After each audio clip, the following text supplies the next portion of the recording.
Я пока, коллеги, давайте, может быть, расскажу, как мы предполагаем вести нашу сегодняшнюю.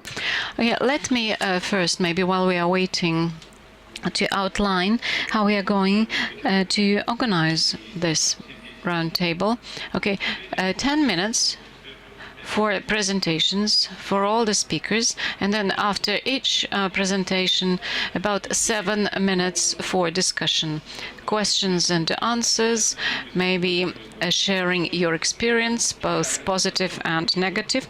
We are going to discuss two federal laws, 44 and 210, and we are going to discuss advantages that suppliers and contractors might get, and also drawbacks of these laws, and we can share our opinions, and then at 6 o'clock, when conclusions will be drawn, so the main items of our discussion can be presented, and they can be included into recommendations for the federal authorities.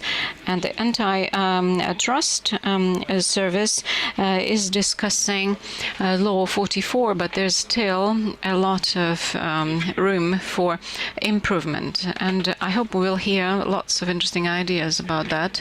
Okay, 5 minutes. Let's wait for 5 more minutes.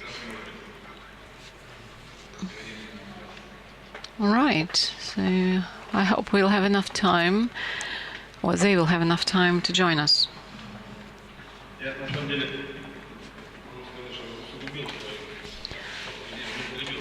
Actually, I used my position, and I had a chance to take a look at the presentations of our speakers. Everything looks very interesting, and it's not the first time when I moderate this roundtable discussion. And really, I believe here today we are going to discuss specific things, and it is not about some vague ideas like long-term loans or some ideas aiming at increasing EBITDA of our companies. We have been discussing for 20-25 years, but here, from the point of view of public procurement, here we we will see some specific examples and cases, and let's be active in discussion of all this. Не хочется все заранее говорить. Right. I have looked through these presentations, so I'm eager to share all these things with you, but I don't want to do it before the speakers present them.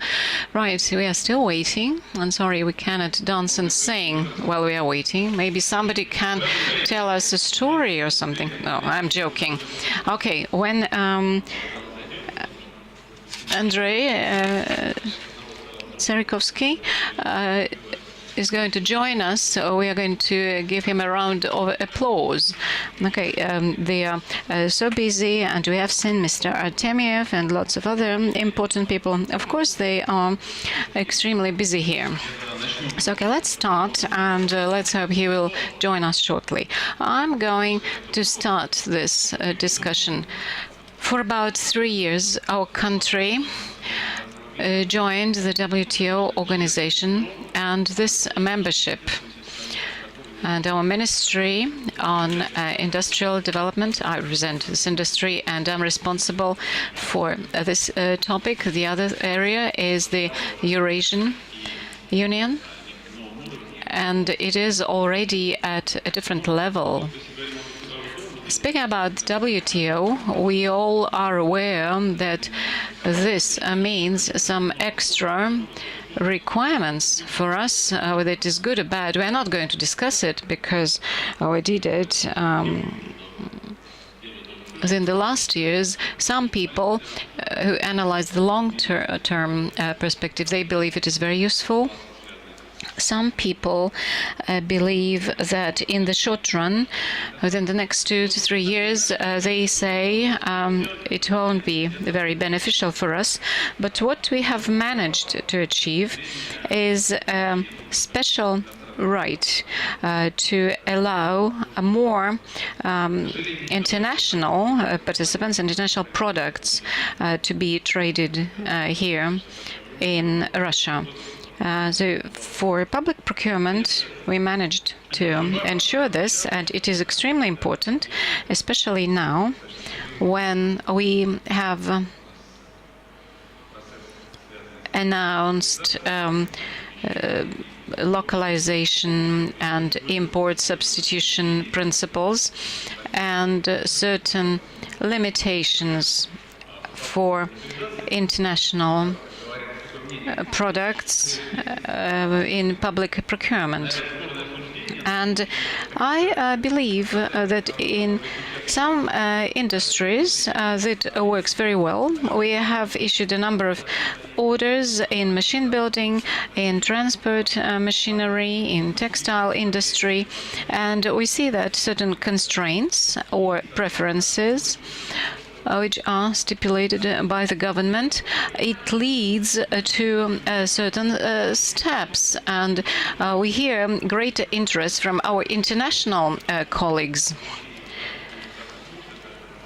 And of course, we see that car manufacturers, there are some excellent examples.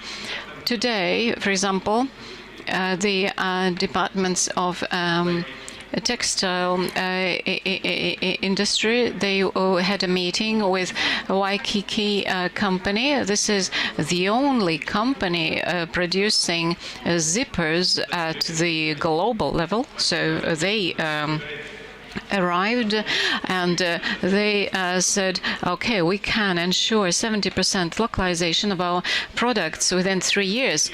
And you can imagine if such big companies join us, and even Mercedes and BMW, they came to the market. So we see serious advancements here.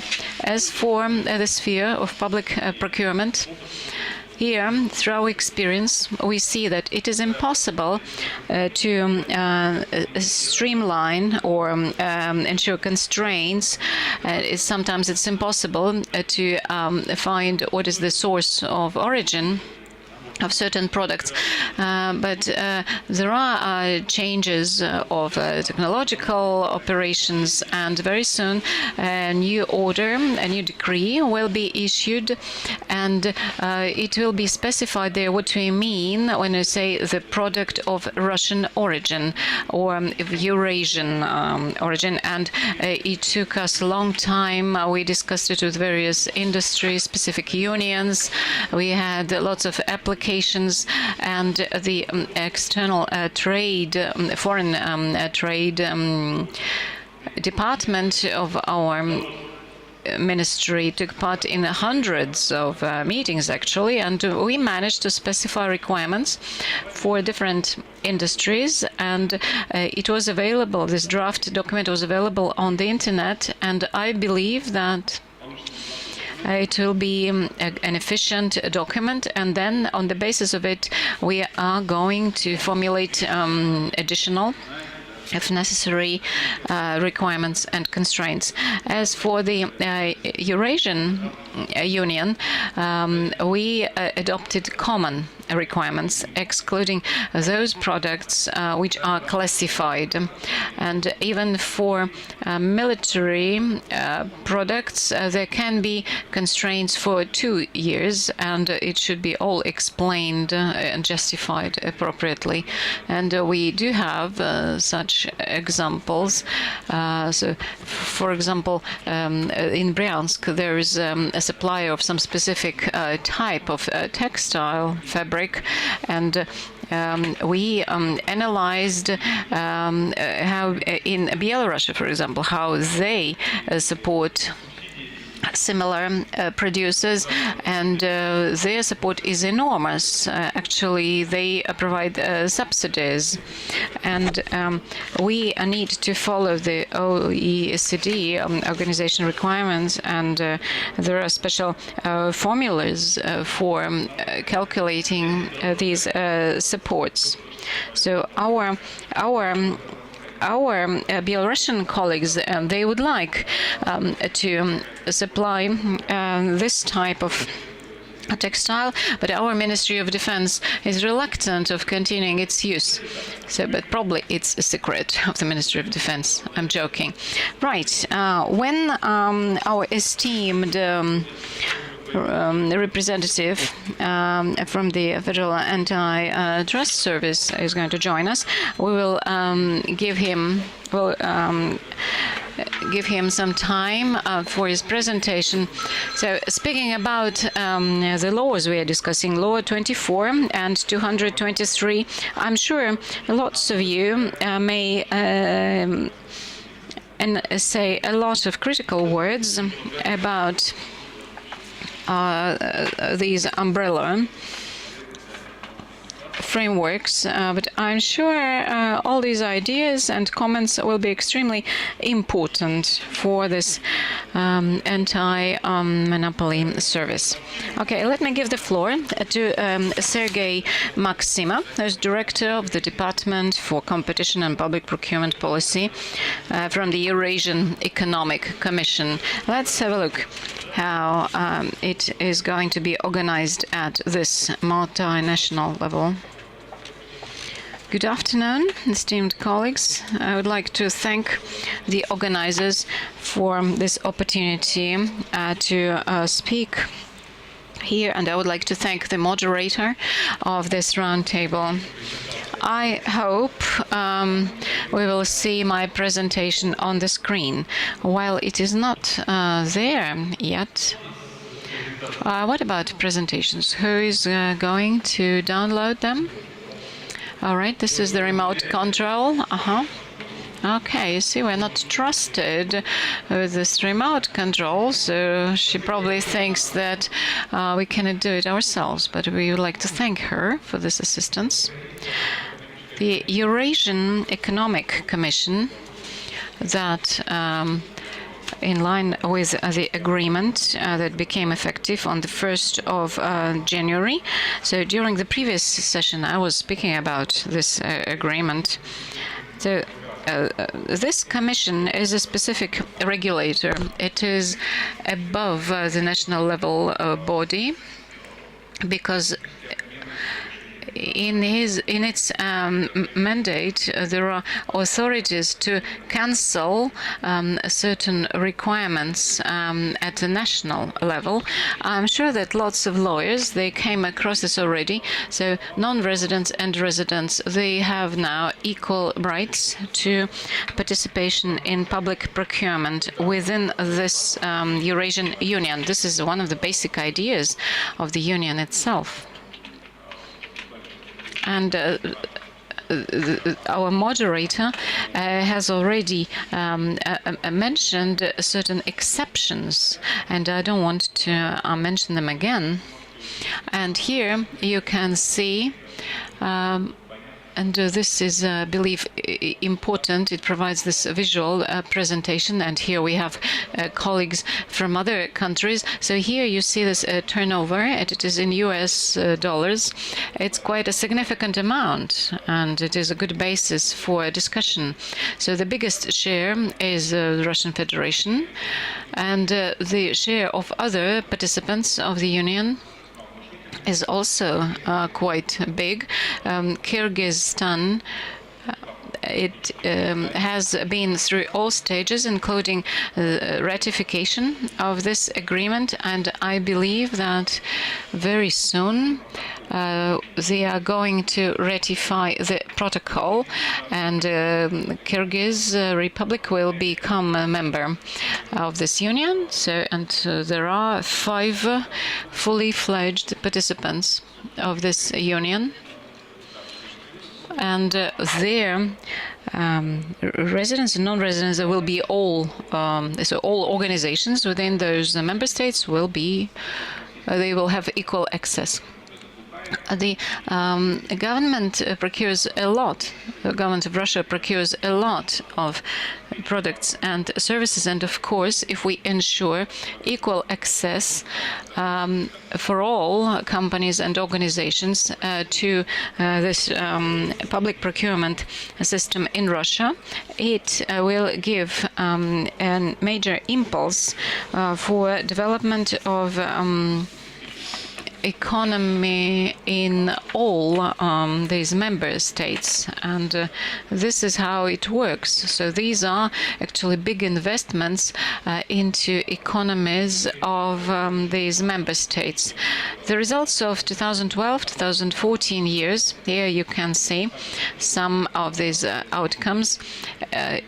We see that harmonization has been ensured in the area of public procurement and in the area of implementation of the relevant laws.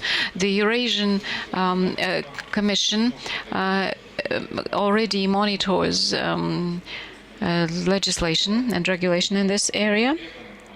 And at the same time, they support the national regime and policies of public procurement. And there are not so many organizations complaining about violations of rules at the national level. And these are not hundreds of complaints, no, just several complaints in several industries. One of them is textile industry. It is one of the most interesting cases here. And the Commission is still analyzing and reviewing this case. It is the use of this national regulation in the area of worsted fabrics. And the situation preceding this application. And Belarus wanted to the Commission to support the national regulation in this respect, and actually this case highlighted all difficulties that prevent us from efficient use of this non-judicial procedures for their suppliers, and the government of Belarus supports them. So in one of the member states, these producers don't have access to public procurement. One of the difficulties this Commission faced is the allowed support mechanisms. So the national business, this term, the national business, gained certain new characteristics after joining this union. So the national business, this notion, has transformed now, and in fact, every country has to protect their local interests equally with interests of other business communities in other countries. The Russian government, in the area of protecting the national business, for example, in production of these worsted fabrics, they what they did actually was not appropriate, maybe from the point of view of the Commission, but still this question remains open. What can be done in order to support this business? Because mirror measures taken by the governments of the member states, this is also one of the mechanisms for functioning of this union, because if one country uses certain constraints, then another state equally may take similar measures. So all these questions, they remain open and outstanding. We have been reviewing all this, and I'm sure that all member states, they have great expectations for the results of the lawsuit, because this Eurasian Union Court is going to take a certain decision. So. And it has been part of the agreement of this Eurasian Union, this court cannot assist the Commission in terms of implementation of the agreement, but they can provide clarifications on the essence of the agreement, and so we expect this clarification very soon. The second problem that we've encountered, especially when we started reviewing the so-called worsted fabric case, was related to the lack of the procedure. What sort of procedure should we employ when we're reviewing such issues at the meetings of the Commission? And again, this is not down to bad will, but this is due to the fact that all of the issues are resolved within the unions through a consensus procedure. In some cases, when there are disputes between the parties, the Commission can make a decision itself. It can also present this decision to the Governments Council and even to the Superior Council of the Eurasian Economic Union, but still the legal services departments within the Commission believes that the lack of the procedure prevents the Commission to make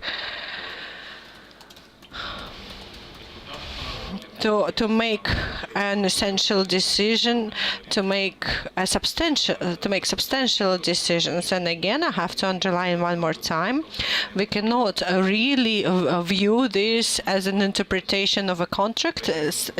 Such an interpretation falls under jurisdiction of courts. That is why right now economic operators and different authorized bodies have to undertake measures in order to protect their own interests, because they understand that the decision will be made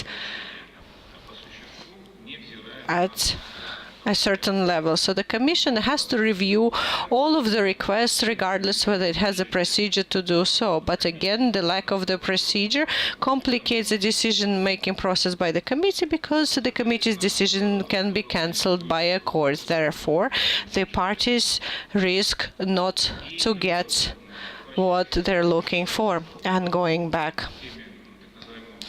to the topic of the worsted fabrics case, I have to say that the Commission has already made a decision on this case, and the Russian party agreed voluntarily to remedy the violation, but unfortunately the violation is still there. So I believe that the Commission will have to contact the governments in the nearest future with a request to enforce these decisions since 1 year has passed, especially because the Russian side assumed the responsibility to voluntarily remedy the situation. And of course, I cannot really say that we have problems that have no solutions. On the contrary, I have to say that we have created quite a unique dispute resolution mechanism in which the government has real instrument to protect the interests of all economic operators in a very sensitive area such as public procurement. And of course, we understand that when it comes to many economic operators, the access to public procurement is basically something that makes them viable. It's something that gives them a chance to survive on the market. And of course, a lot of the economic operators, if they lose such free access to public procurement, they are beginning to approach economic insolvency. I think that concludes my speech for today, but I would just like to make a small caveat. I would like to mention about our plans. If you could please display slide number 20. Please look at what's written in the second box. We are switching to electronic contracts. Right now, such contracts make up slightly over 40%, and by 2016, 60% of all of the public procurement will be done on electronic platforms, and we do have countries within the Eurasian Union, such as Kazakhstan, where almost all of the procurement is done electronically, so we can learn quite a lot from Kazakhstan when it comes to this experience. We also have quite a serious problem, such as the recognition or mutual recognition of electronic signatures, electronic certificates. We've been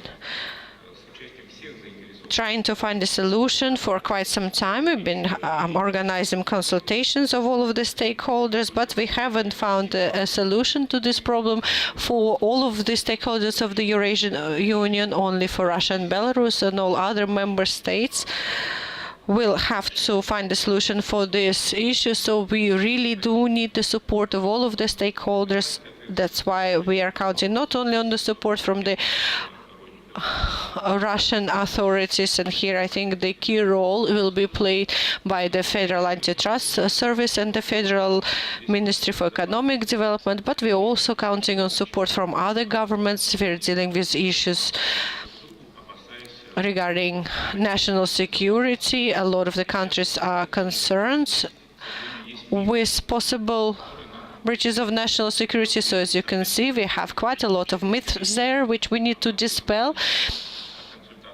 And here we need consultations from the legal community which is active in the CIS countries, and the legal community which is currently being created for the Eurasian Economic Union.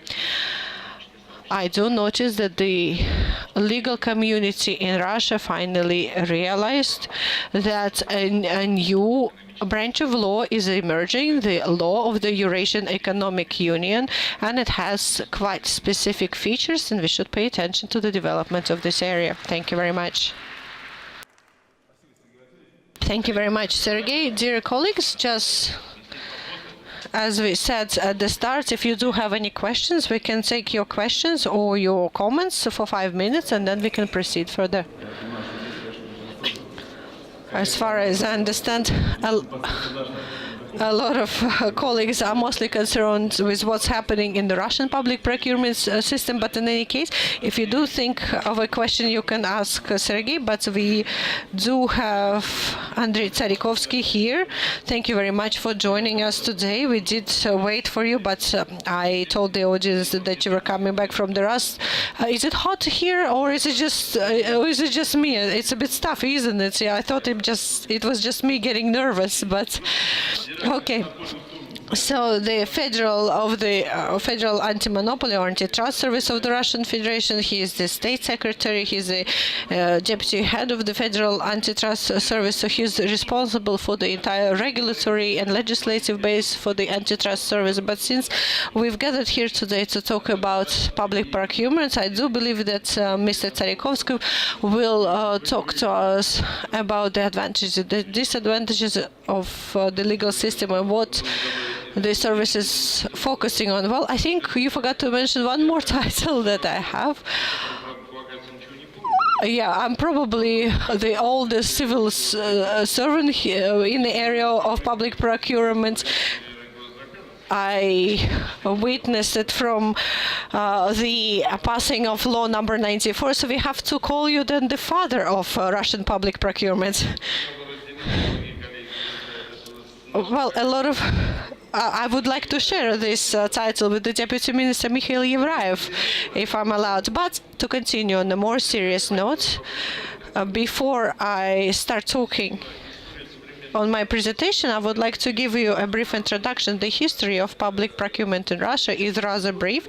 It starts in 2006 and up to now, so it hasn't been that long, and I can tell you that before 2006 we only had a very brief law. So the modern regulatory base that we have now basically appeared in 2006, and thank you very much, Victor, for gathering all of us here today. As far as I remember, this is the first session on public procurement, the first session in the entire history of the St. Petersburg Legal Forum. We haven't discussed it before, but I was also quite upset to hear at when I attended other sessions on anti-monopoly policy, mergers, acquisitions, people. There were a lot of people attending these sessions, but unfortunately here we do have quite a lot of empty chairs, and I think it really comes down to the fact that it is really under-evaluated by our lawyers. It is under-evaluated from both theoretical and the practical point of view. So basically our lawyers, because they're not attending, they're just losing potential money. The anti-monopoly, the civilized anti-monopoly market was developed in the last 15 years, and I do think that we will also have the same civilized and very interesting markets of legal services in public procurement, and not just people who are busy with the supply chain management. Well, this is something that we do not have yet in the area of public procurement, but it should exist, and once we do have it, I think then we will really leap forward. Well, this is quite surprising, because companies with state participation, they do prepare terms of reference, and they do prepare all of the documentation, and I do think it gives all of our lawyers opportunities to participate in this process at the stage of the development and at the stage of legal protection. Yes, absolutely. That will really allow us to develop the legislation to move it forward, because it is being developed by public officials, by civil service, but it should be developed by lawyers. The antitrust law should be developed by lawyers. It would allow us to make a giant leap forward. And what do we currently have? Let's just start with my presentation. Let's start with slide number 1. Let's see the dynamics, how the Federal Anti-Monopoly Service receives all of the documents. You see, we switched to a new law, which has to be quite effective and quite operational. And what do we have instead? We have the increase in the number of complaints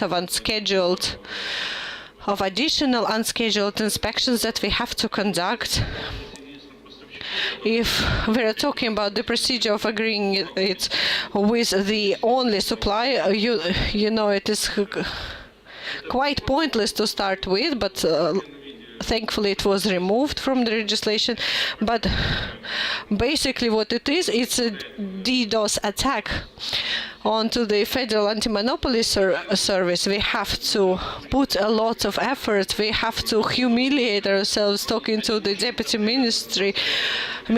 We have to ask them, why was this document stuck in your ministry? But like I said, it actually makes no sense. There are a huge percentage of very reasonable complaints. What it means that the documents are not perfect, and the percentage of refusal from the Federal Anti-Monopoly Service is probably 1 or 2% due to the imperfections of the documentations. And it also shows that there is much to be desired when it comes to the correct formalization of all of the documents. So our workload increased, it hasn't become easier, and we really have to keep perfecting the law. So the next slide deals with the same situation. It's about law 223. As you know, all of these laws need to be fine-tuned, they need to be reworked. We have to continue to move forward. We have to improve the legal community, which helps us to develop these laws. The next thing that I wanted to say about Federal Law number 44, we were talking about imperfect legislation. But it is also imperfect, not just in terms of documentation, but in terms of its message and its economics. And it is not even a secret of the Federal Anti-Monopoly Service. There is not just a loophole in the law, but I don't think that that fortress of law has any walls at all.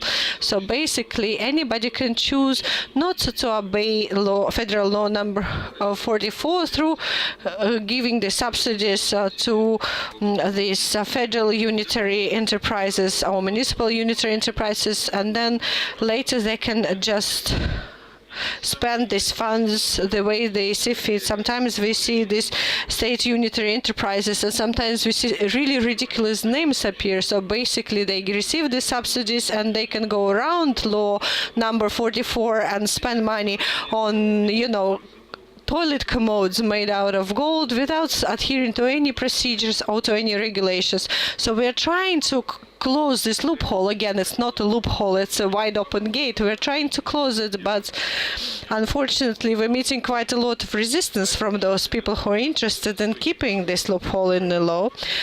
So this is something we've been working on, but unfortunately we haven't been too successful yet. The next point. Of course, people do complain about these tenders and public bidding procedures. They're saying that everybody's way too tired of it. So we did increase the weight of subjective criteria to such an extent that I really do not understand how idiotic does one have to be not to be awarded an auction through this public bidding procedure. At the same time, this subjective criteria, and I have to give you an example from my practice, these criteria are not clearly defined by the law, and we do understand that we are dealing with continental law here, and we are trying to establish precedents. So we're trying to formalize this subjective criteria. You can say whatever you want with the Federal Anti-Monopoly Service, but we will stop the bidding procedure if we have such subjective criteria as a reputation. If you do not clearly declare what it is that you use as subjective criteria, say you can say that we only give it to nice people or people with blue eyes, but even that is not specified and the evaluation is given, but we do not really know what it is based on. You can come up with whatever criteria you want, but what you have to do, you have to define this criteria clearly, and you have to tell us what sort of parameters you use in order to make your judgment under public bidding procedure. So you can come up with whatever criteria you want, but it has to be clear. But they have to be clearly defined. And the second important thing when it comes to subjective evaluation, we are very sensitive about this start-stop switch, when instead of the subjective criteria, people use either 0 or stop. And we have a very clear rule. We are trying to make the evaluation as smooth as possible, so you can award points, but you shouldn't shift from one to the other, but you should follow the curve. Something's better, something's worse, but there are some things in between. It should be adequate. It should be either or. You should come up with a full range. So basically these are two instruments that we're trying to introduce using precedent, and we are trying to enforce it through the decisions of the Federal Anti-Monopoly Service. We do see a number of positive outcomes that come as a result of courts, and we do think that it will become part of the regulation. And of course, a lot of it was lost during the transitional period.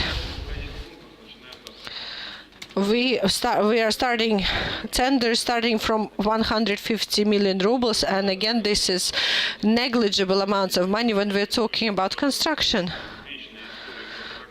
And the usual story when it comes to public procurement is that basically we are trying to close one loophole and people find another. But every time that when I see how people really manage to go around the law, I just stand out and applaud. We do not even penalize these people for pointing out that the loophole existed in the first place, and then we work on closing it.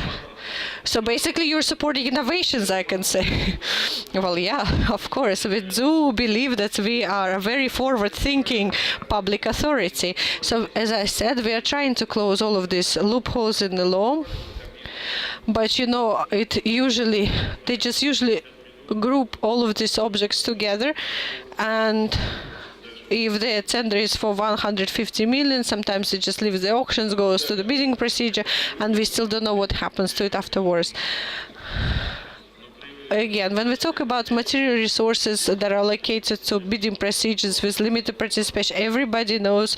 When we talk about public procurement, everybody knows that it's become much easier to do these grinding operations. Or, well, what we have to say, we have to make it more difficult. We have to say, well, you can specify, for instance, in the procedure that the CEO of the company which will be awarded the contract should have a poodle, a blue-colored poodle. Yeah, of course, if you define it like this, everybody knows who will be awarded the contract, you know, because yeah, but then people can buy a poodle and, you know, dye it blue. So you have to make it more complicated. Well, basically, if you're talking seriously, we are defining these material resources that are just pointing to one potential awardee of the contract, and sometimes it would be impossible for anybody else to accumulate the needed material resources in the specified period.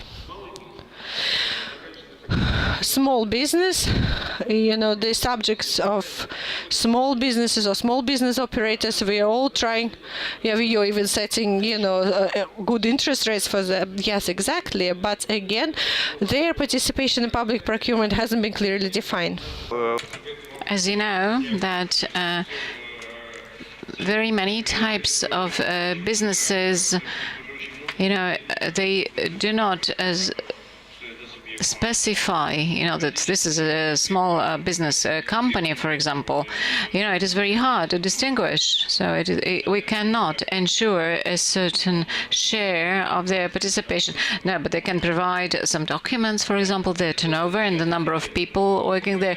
Yes, it is provided, but very often when you analyze the scope of procurement, this is impossible. And many results are sometimes better without participation of these small businesses.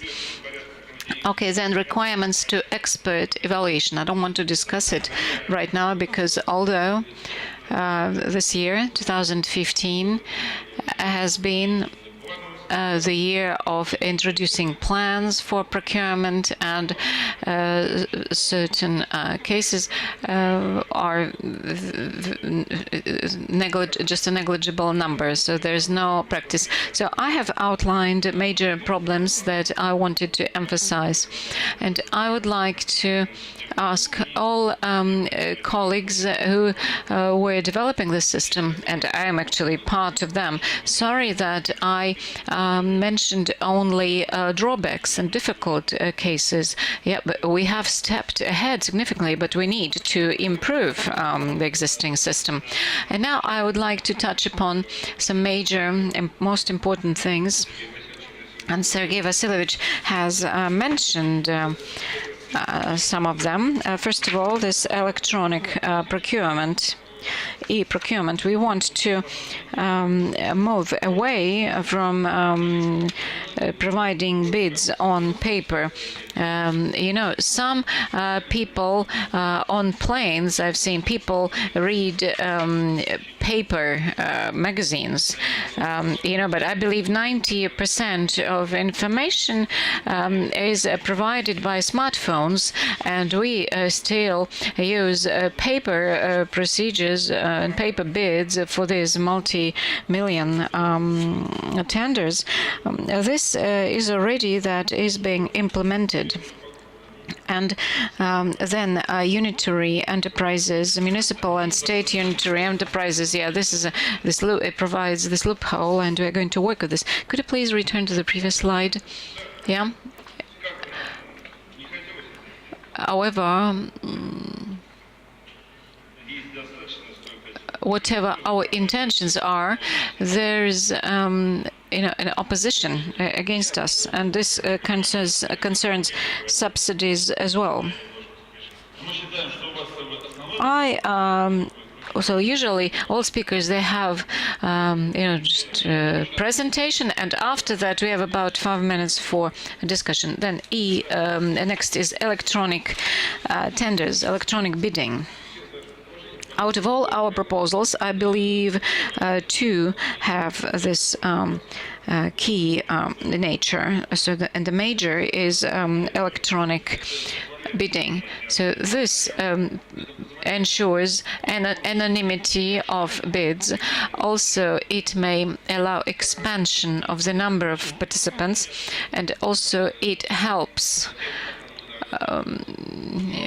small companies, small businesses to participate, because for them, as a rule, they are very active and they are on the edge, and for them, online services and these electronic applications is something that they welcome a lot.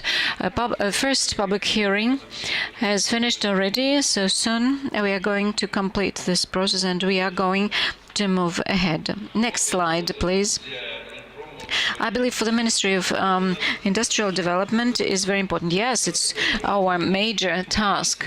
Here, being serious, we have very heated discussions because we need to balance on the border of two very sensitive things. First of all, security of the country in terms of remaining independent position in the area of technology, and the second edge is lack of competition. So when everybody knows and everybody remembers products, the Soviet times, cars which were falling apart while you were driving them, so some strange clothes. Because at that time there were no other producers or importers, and it was possible to produce those bad quality products. But there's a second thing, and of course we are trying to find a balanced position, but this second item, we understand very well what you are trying to do, because you want to support the local producers and you want to keep this independent position from external technology. But at the same time, we are concerned that there will be a lack of competition, and this usually leads to higher prices. And we saw this. This is obvious when we have a sole provider. So here our position is outlined, and we, together with Ministry of Industrial Development, we try to base our work on such principles. And we want to reach this balanced approach. Yeah, I mentioned earlier today that our starting position is that our market is very attractive, and those companies that would like to take part in public procurement, yeah, they can come here and produce and localize their production. Next slide, please. Here you can see what has been already adopted, and I'm afraid it's not all, and there will be new decrees and new orders. Yes, we are preparing and we are reviewing some new draft decrees. Yes, we need to reach this balanced approach, and I hope we will manage to find this balanced position. And I would like to have a couple of words about this law 223. As for law 44, okay, there's a heated political discussion, but this law 223, it also combines huge amounts of procurement equal to public procurement sector, and this might give a very big strong impulse to economy development. This law is an umbrella law, is a framework, and it says that public corporations and state unitary and municipal unitary enterprises need to follow certain rules. Yes, but actually they should have their internal regulations on procurement, and a decision is taken from 9 to 10 in the morning by the general director. This is how it works actually, or they just toss a coin. So, and this can be their regulation. And these public corporations, many of them, they move forward quite fast. Rosatom, for example, the director Kirienko, so their procedures, they are most identical to Federal Law 44. So they are doing great because they understand that they're saving their own funds and they reduce corruption. And it's such a big organization. Yeah, they do face this problem. And one of the major areas, one of the main steps we're going to take, there will be certain limitations in the law. So it is possible to allow everything you want, but there will be certain exceptions. Okay, we allow everything except for what is prohibited. So you cannot announce an auction. So it shouldn't be done on the same day. Yeah, there should be enough time for preparation and so on. I should note that many of our corporations, they took an active part in this development, Rosatom, Russian Rail, Gazprom, and we have worked out certain standard procurement procedures, and we altogether identified certain constraints and requirements, and very soon it will be available to everyone.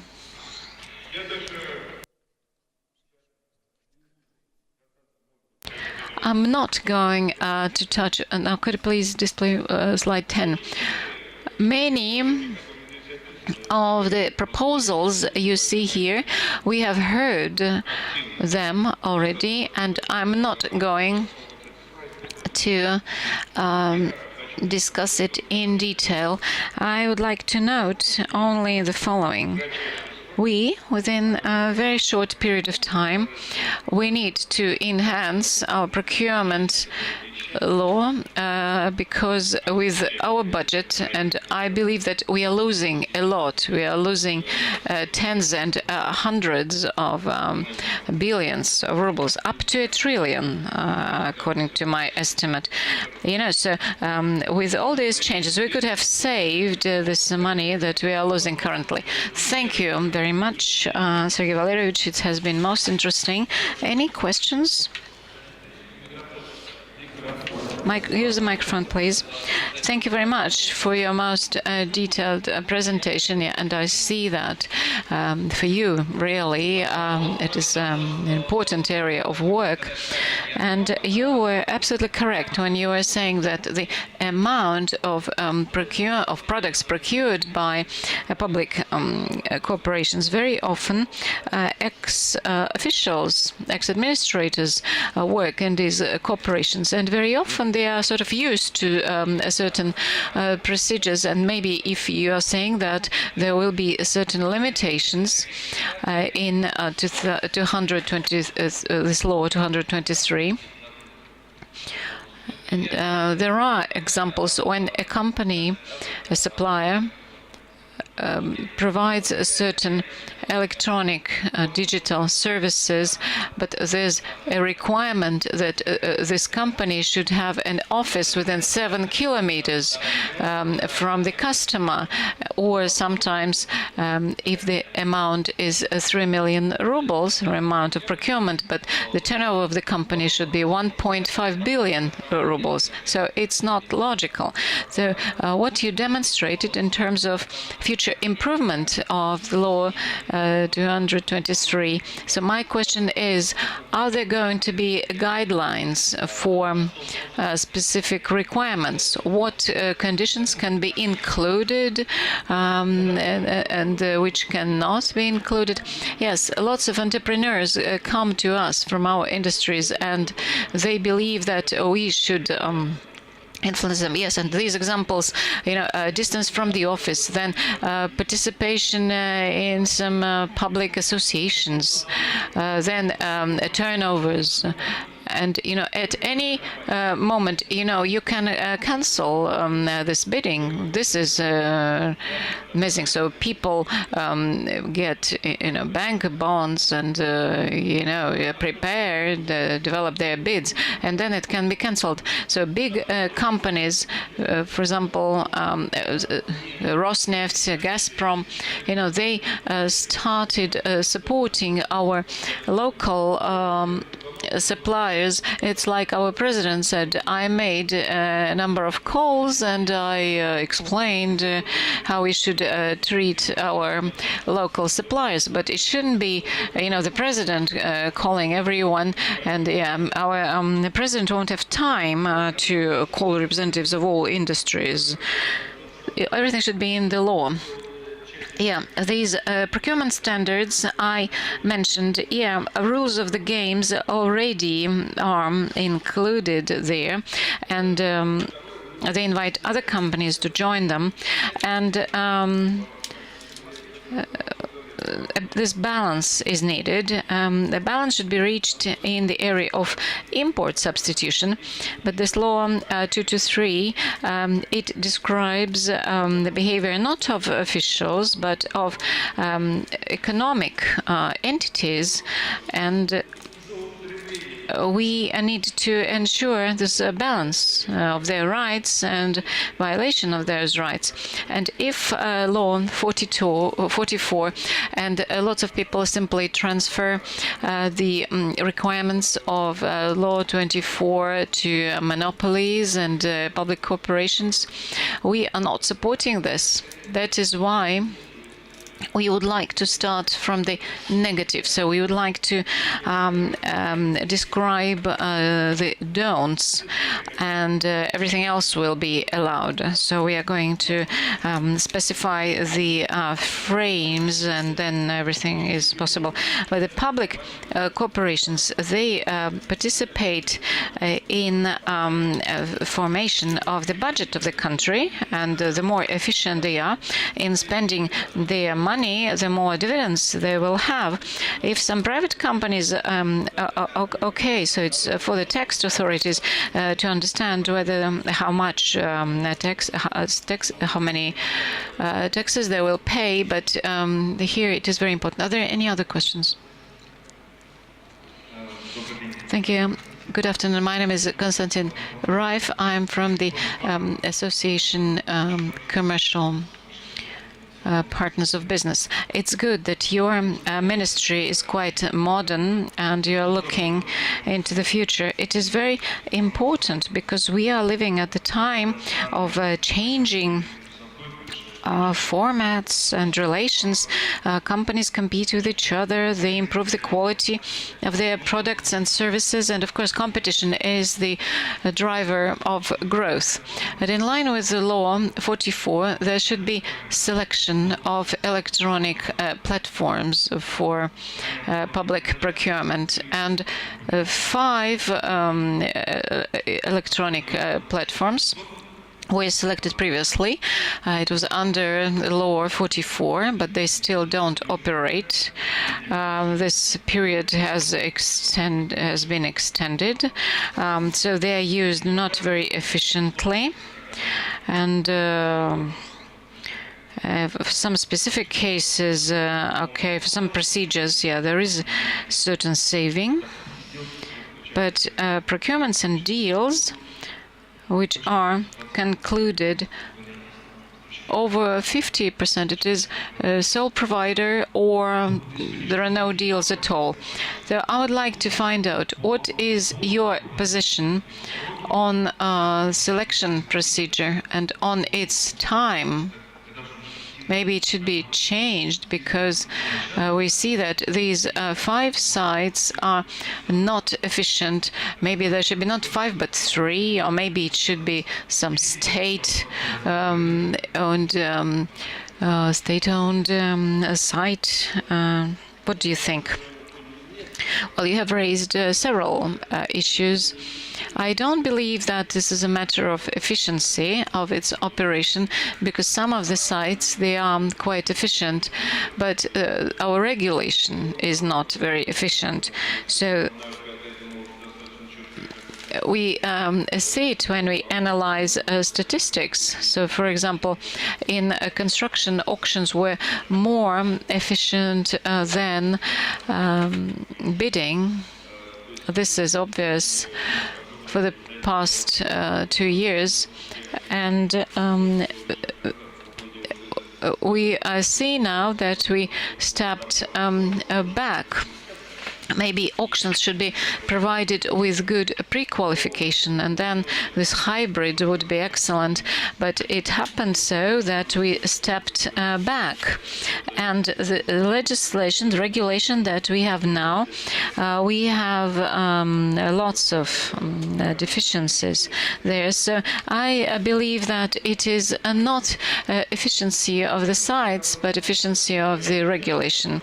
As for these sites, yeah, I believe that it doesn't matter whether there are 5 or 7 of them, 5 or 4, but there shouldn't be just 1 or 2, I'm sure. And this selection should be done. And last year we didn't have time for development of selection criteria, and without such criteria, I believe it was not logical and sensible to do it. And I hope that this year we are going to do it, and we are going to have this competition.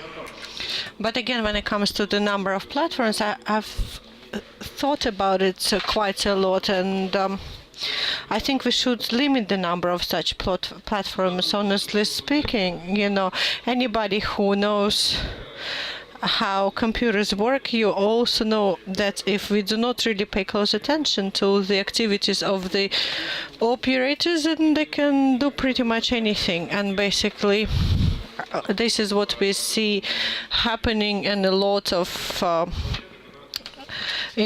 fields.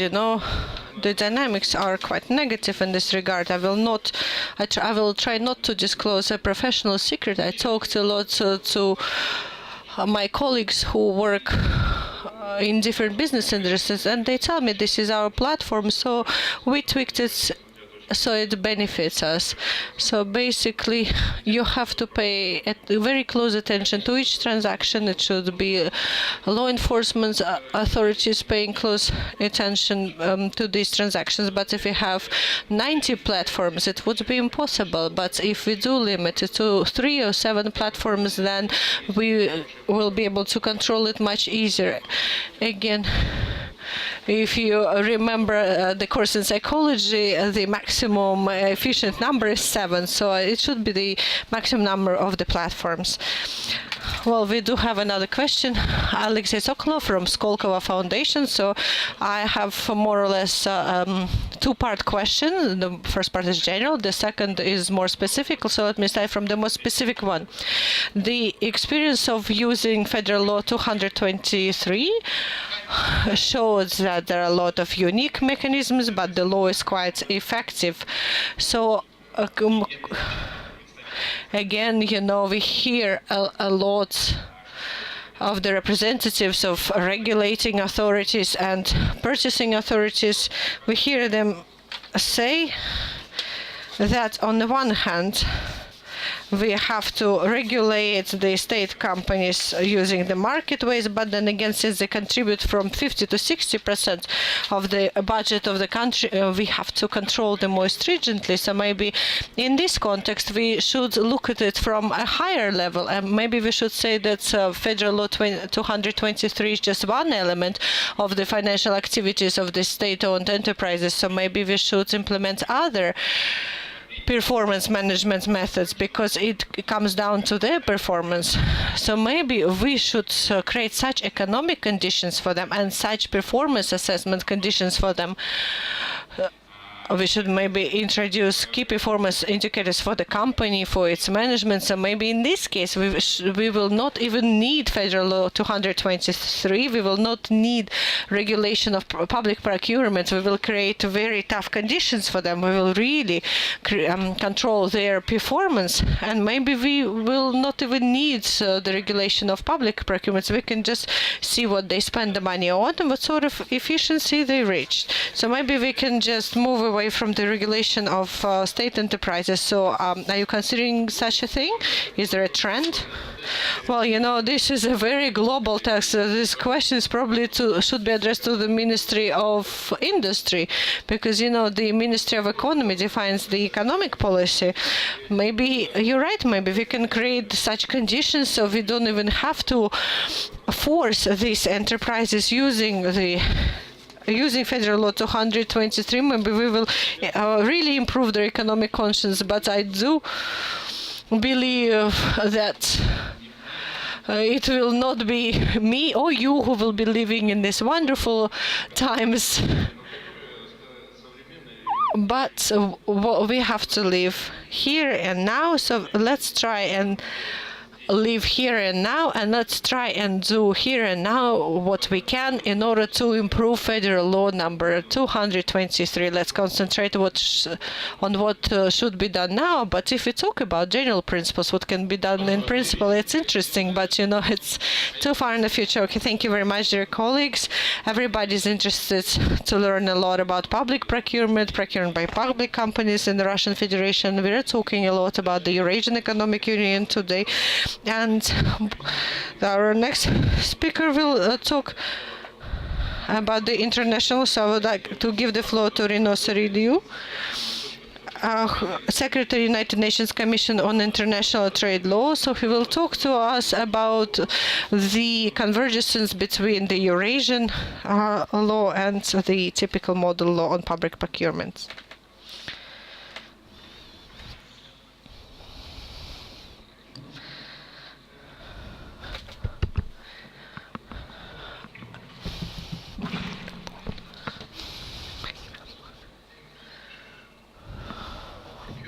Law. I run the Antitrust Secretariat. I was directly involved in the electronic commerce aspects of the previous model in 1994. So if there are very detailed questions on the current model, I will have to take them back to Vienna, but I can assure you they will be answered. My presentation here today is a very brief introduction to a comparison between the WTO agreement, the GPA, the agreement on the Eurasian Economic Union to the extent it deals with procurement, and the ancestral model law on public procurement, and I will of course highlight points of convergence and divergences. The websites of the WTO and UNCITRAL contain similar or comparable statements explaining the motivation for their work on public procurement. The GPA, and I quote, says that to ensure open, fair and transparent conditions of competition in the government procurement markets, a number of WTO members have negotiated the agreement on government procurement. Close quote. The UNCITRAL statement is a little bit different, and here I quote again. The model law on public procurement contains procedures and principles aimed at achieving value for money and avoiding abuses in the procurement process. The text promotes objectivity, fairness, participation and competition, and integrity towards these goals. So on the one hand, you see that the GPA has as a policy goal, almost an ideological goal, to promote competition, when in the case of UNCITRAL, competition is a tool used to reach the real goals of UNCITRAL, achieving value for money and avoiding abuses. These goals and principles are also found in Article 88 of the Agreement on the Eurasian Economic Union. The similarity in the sentiments expressed in these statements also explains something that is sometimes overlooked in policy work in the field of procurement, namely that what constitutes good procurement practice, that is requiring competition, integrity, fair treatment and transparency in the procurement system, Such good practices will both maximize value for money and avoid corruption and abuse. They will thus enable the successful pursuit of other policy goals, such as supporting economic and social development and/or disadvantaged groups within the economy, for example, SMEs or sectors of the economy that cannot or cannot easily compete in the open market. This synergy is present despite the different scope and status of the text. The Ancitral Model Law is a non-binding template available to governments for designing and implementing national legislation on public procurement. It is based on best practices distilled from all regions, including the Russian Federation and Central Asia. The GPA and the Eurasian Agreement, on the other hand, are agreements that contain binding rules that give their member states enforceable market access rights. Since some states have used the Ancitral Model Law when complying with the GPA requirements, it is not surprising that, except for some relatively minor differences in procedures, such as when negotiations are permitted and specificity on time limits, in general, there are provisions on award procedures, remedies, and enforcement and promotion of e-procurement are similar and compatible. Much compatibility exists also between the Eurasian Agreement and the Model Law, major differences being found in the rules applicable to the selection of procurement method. Ancitral gives primacy to open tendering, and the type of auctions. Ancitral generally discourages the use of auctions of the type envisaged in the Eurasian Agreement. Achieving compatibility is important from the perspective of capacity building. Procurement policy making is challenging enough without needing the additional burden of working with widely different systems, especially where procurement officials operate with donor funding for some public procurement and national funding for other projects. And if I may digress for a moment, I would say that this is why Ancitral works with the EBRD to support procurement reform in this region. Procurement officials are busy people and their skills should not be devoted to understanding differences between the rules of their donors as well as their national system. Nonetheless, there is some divergence on how the principles of fairness, also expressed as non-discrimination, applies in practice under the GPA, the Eurasian Agreement, and the Ancitral Model Law. This arises from the different objectives of the text. The GPA aims to open up markets to international competition for its members. The Eurasian Agreement similarly requires national treatment for its members and prohibits granting a more favorable regime to third parties. Ancitral's model law aims to facilitate cross-border procurement through addressing what can be described as other technical barriers to trade. It seeks to harmonize the laws and procedures so that potential suppliers can expect familiar rules and steps when bidding in another country's system, and also that those parties can be confident that their bids will be fairly treated, because any procurement law based on the Ancitral model will have the safeguards designed to allow confidence in these matters. Non-discrimination and national treatment provisions are cornerstone principles of the GPA, and as a general rule, as in the Eurasian Agreement, means that parties to the agreements may not treat suppliers from the other parties less favorably than national suppliers, so far as all covered procurement is concerned. Covered procurement in the GPA refers to the sectors of the procurement market that a GPA party includes in its commitments to the other GPA parties. Similar provisions are found in the Eurasian Agreement. The national regime is to be provided to goods, works, and services originated in the member countries, as well as to suppliers and contractors from those countries providing such goods, works, or services. Any exceptions could be established by member countries for not longer than 2 years.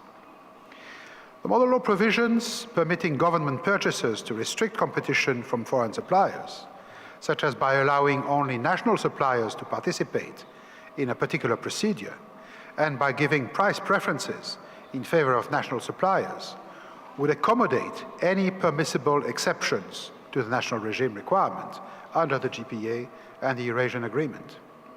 Thus, once the exceptions to the GPA and under the Eurasian Agreement and the safeguards and restrictions in the ancestral model law are taken into consideration, the differences in practice are not as stark as the general description may indicate, as I will explain. To consider the GPA exceptions first, developing countries can negotiate exceptions from the national treatment provisions and elements of market protection when they negotiate accession to the GPA, and the extent of coverage is also negotiated, not automatic. For example, the US Small Business Administration is a well-known example of negotiated exceptions from coverage. The national treatment provision also does not apply to procurement of a value below the GPA thresholds, which range from about $175,000 to several $1 million, reflecting whether the procurement is of goods, construction, or services. So a national government can apply whatever preferences or other offsets it chooses to non-covered and below threshold procurement. In practice, this is an important flexibility given the size of procurement for which SMEs are likely to be competing, for example. Under the Eurasian Agreement, in addition to the general exception to the national treatment that countries may negotiate and apply for a maximum of 2 years, the public procurement legislation of the member countries can grant preferences to SMEs, socially oriented non-commercial institutions, organizations of invalids, and institutions and enterprises within the penitentiary system. The procedures in the ancestral model law allows states to set aside procurement for particular groups or sectors of the economy, or those sectors or groups may receive preferential treatment, preferential price treatment, in procurement procedures. However, it is noted that the possible negative economic effects of doing so include reduced competition and consequently higher prices. And the policies might even encourage SMEs not to grow and to remain SMEs. I say generally because these policies are often designed also to open the procurement markets to SMEs or other groups that have not previously sold to governments, and so might in fact increase competition in some procurement markets. The risks, though, mean that there are restrictions on these measures.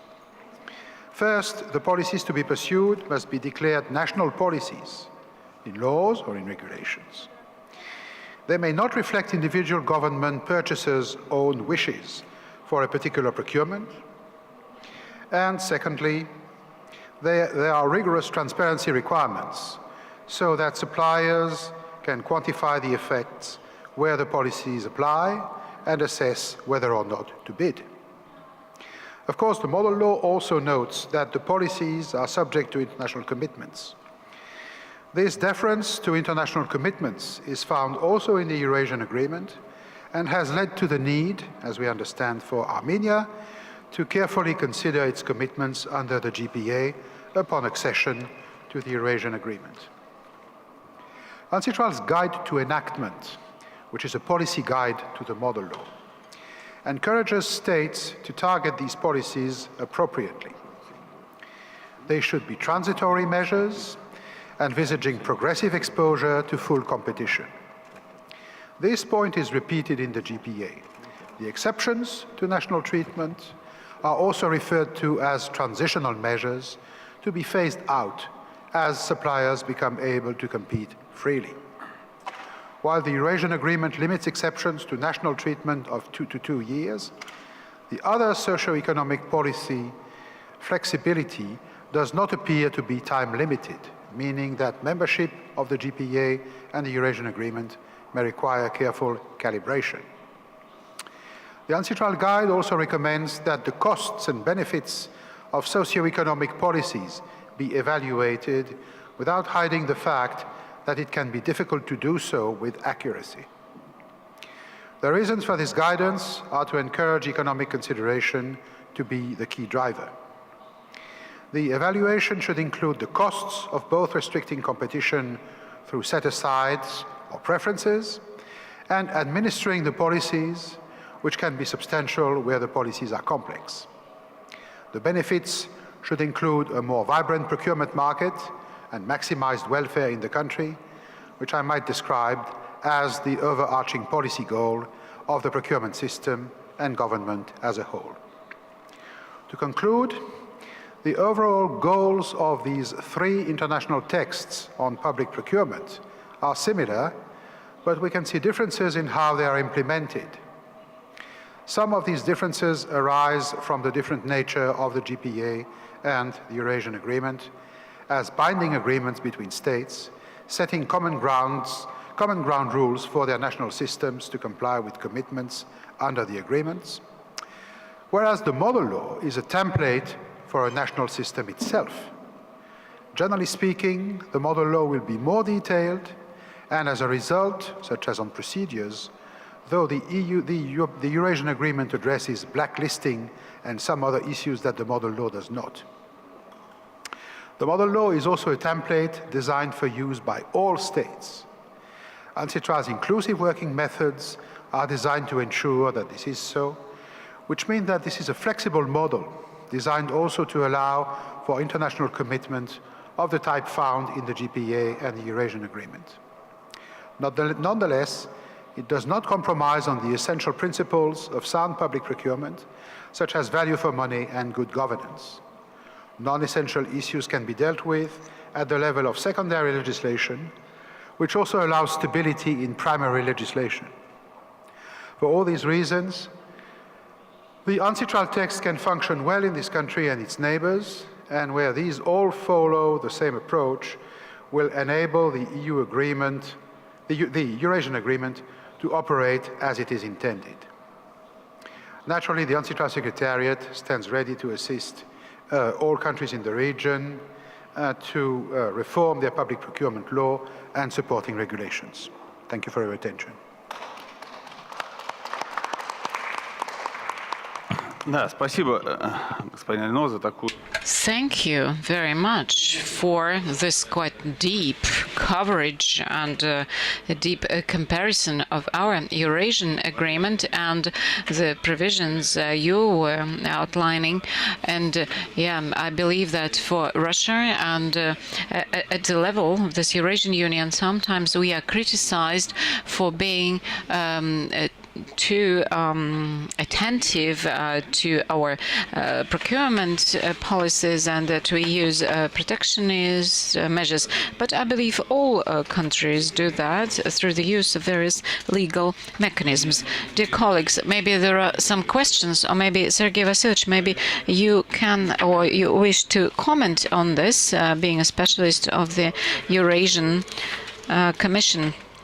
First of all, I would like to thank Mr. Sorel for this detailed analysis of this agreement and the model law in the area of public procurement. And this comparison will be needed, really, because the central problem when we discuss all applications by the parties and all claims when they say that the national regime of some countries has this protectionist character. So we refer to the regulation and we try to find a justification for any possible exceptions. And we would like to ensure some common regime for residents and non-residents within the Eurasian Union.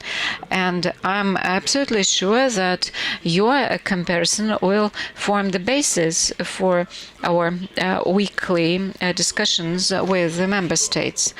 At the same time, I would like to stress that this higher level of trust that was reached by signing this agreement unlike other regional organizations, is a great benefit, because these countries, they agreed on such measures and requirements, and it has taken us further along the way in our understanding of this union goals.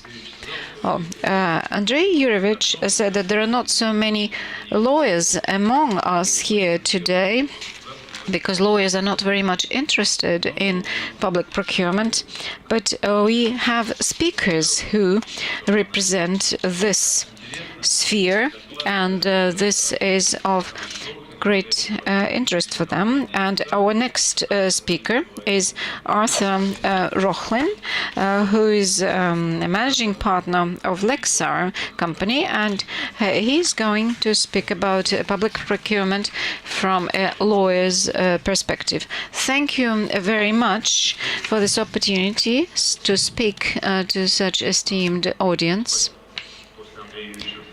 Of course, it's very difficult to speak after Mr. Zarikovsky, because he outlined all weak points and concerns of this law in foreign procurement law enforcement practices.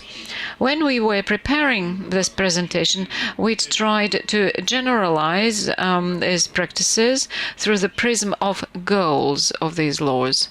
Well, something is wrong. You see, it's our enemies who are preventing us from making this sphere transparent. I'm sure we are going to overcome this, and all consultants, advisors, and business circles, they will have their position. Okay, I hope our technical specialists will help us with the equipment. Okay, both laws, despite their goals, are described in different language. Both laws aim at improvement of efficient use of public funds, and this is obvious. And the previous speakers stressed this. The aims of the goals are clear, but if we look at whether these goals have been reached and whether there are positive results, for example, ensuring a common economic environment and meeting demands of all the customers and ensuring interests of suppliers and product producers. This is a big question, whether all this is met. There are certain aims which are not fully covered by this law. And on the one hand, it is transparency and openness in this area, then prevention of corruption and other frauds maybe in the sphere. So, of course, the lack of transparency, it prevents from the procurement sphere being efficient. Looking at these functions of the laws, we can speak about transparency, but there is a major problem. These laws, when they are being implemented, very often customers select the supplier they had known even before the organization of this bidding. Very often, and we have seen, and we analyzed some practical examples, and we are aware of it because we participate in bidding ourselves. We assist our clients and we file our complaints to our antitrust service and to inform them. And sometimes we have to sue and appeal against decisions of antitrust commission. So this transparency disappears, and this can be done through preparation of bids of the potential future winner, and 80% of bidding is from the sole provider or from a limited list of providers.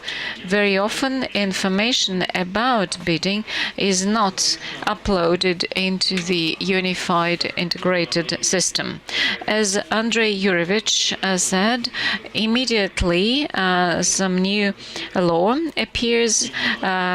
Immediately after some law appears, people invent loopholes how to avoid its regulations. For example, sometimes they conceal the object of procurement. We have a special unit that is monitoring all legal orders, legal services. And sometimes they require such services, but they don't use the word legal in its description, and they use some other words which prevent lawyers from understanding that they can provide this service as well. There's also a certain barrier.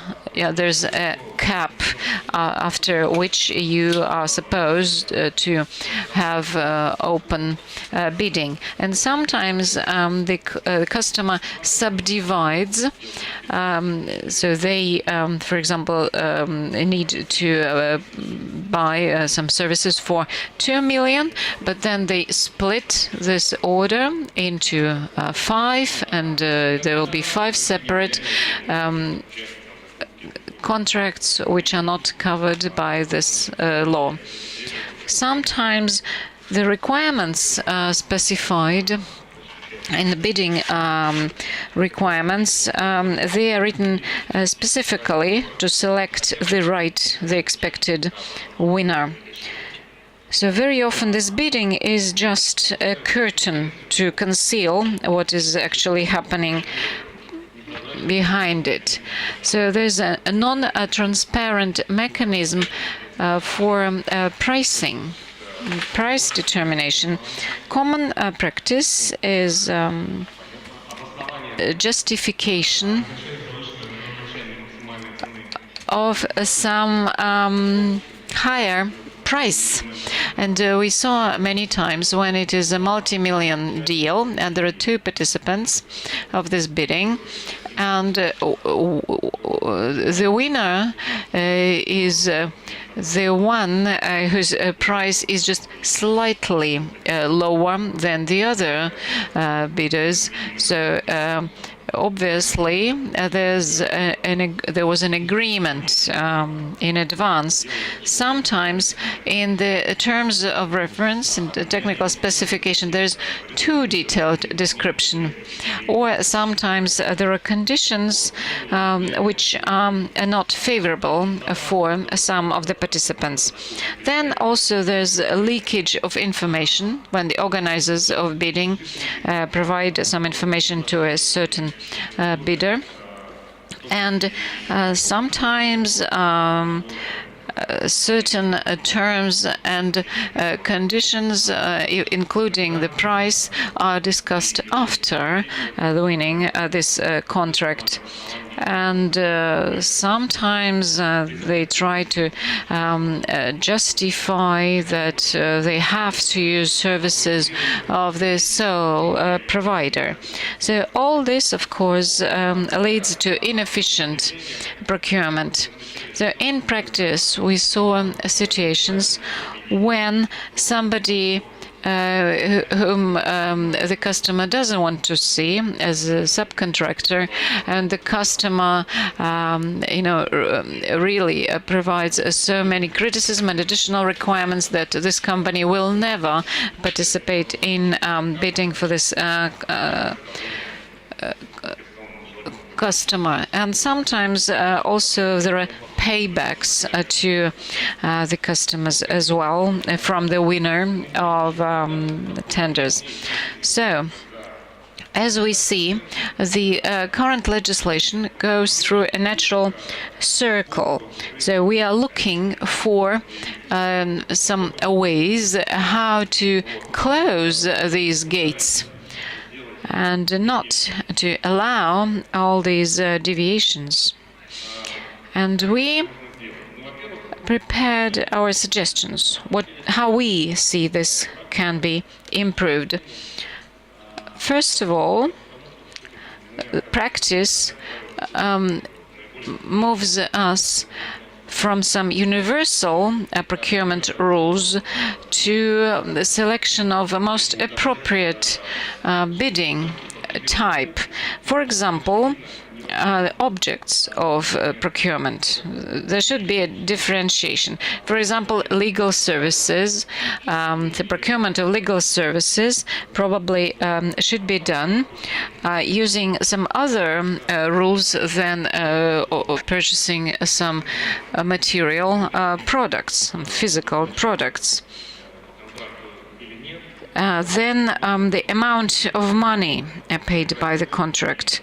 Okay, you can pay less, but if you lose a lawsuit, then you will lose much more than you have lost after paying the attorney. And